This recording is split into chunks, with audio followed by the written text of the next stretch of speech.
அண்ணாவின் பெயரில் கட்சி நடத்தும் அதிமுக மாநில உரிமைகளுக்கு எதிராக உள்ள ஆளுநருக்கு துணை போகக்கூடாது என்று அமைச்சர் கோவி செழியன் வலியுறுத்தியுள்ளார்.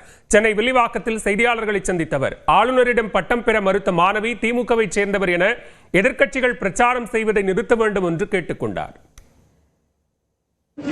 ஒட்டுமொத்த தமிழ்நாட்டு மக்கள் ஆளுநருடைய செயல்பாடு நடவடிக்கையில் கடும் கோபத்திற்கும் எதிர்ப்புக்கும் கண்டனத்திற்கும் அவர் ஆளாயிருக்கிறார் என்பதற்கான சான்றுதானே தவிர அவர் யார் எவர், அவர் திமுகவை சார்ந்தவர் என்று சொல்லுவதெல்லாம் எதிர்க்கட்சிகள் செய்கிற பொய் பிரச்சாரம்.